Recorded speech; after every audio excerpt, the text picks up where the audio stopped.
जय श्री कृष्णा। ओम नमो भगवते वासुदेवाय। पवित्र माघ महीने की कथा व महात्म, 5वां अध्याय। दत्तात्रेय जी कहते हैं कि हे राजन, एक प्राचीन इतिहास कहता हूँ। भृगु वंश में ऋषि का नाम की एक ब्राह्मणी थी जो बाल्यकाल में ही विधवा हो गई थी। वह रेवा नदी के किनारे विनग्र पर्वत के नीचे तपस्या करने लगी। वह जितेंद्रिय, सत्यवक्ता, सुशील, दानशीला तथा तप करके देह को सुखाने वाली थी। वह अग्नि में आहुति देकर उच्च वृत्ति द्वारा छठे काल में भोजन करती थी। वह वल्कल धारण करती और संतोष से अपना जीवन व्यतीत करती थी।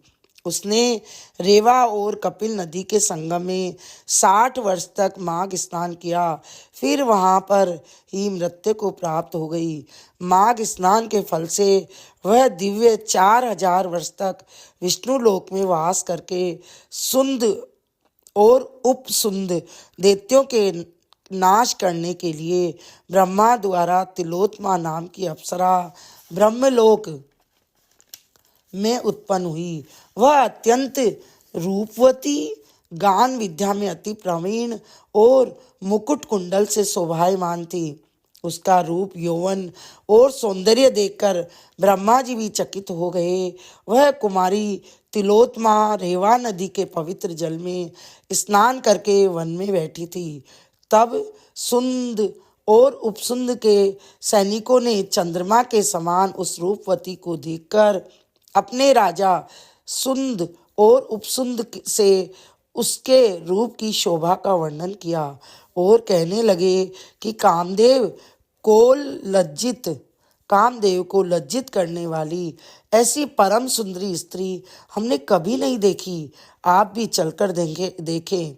तब वह दोनों मदिरा के पात्र रखकर वहां पर आए जहां पर वह सुंदरी बैठी थी और मदिरा के पान से विवल होकर काम पीड़ा से पीड़ित हुए और दोनों ही आपस में उस स्त्री रत्न को प्राप्त करने के लिए विवादग्रस्त हुए और फिर आपस में युद्ध करते हुए वहीं समाप्त हो गए।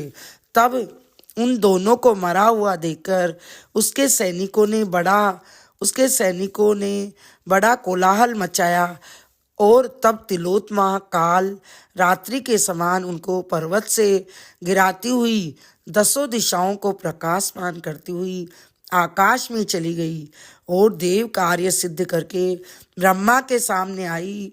तो ब्रह्मा जी ने प्रसन्नता से कहा कि हे चंद्रवदनी, मैंने तुमको सूर्य के रथ पर स्थान दिया। जब तक आकाश में सूर्य स्थित है, नाना प्रकार के भोगों को भोगो। सो हे राजन, वह ब्राह्मणी अब भी सूर्य के रथ पर माघ महीने के स्नान के उत्तम भोगों को भोग रही है।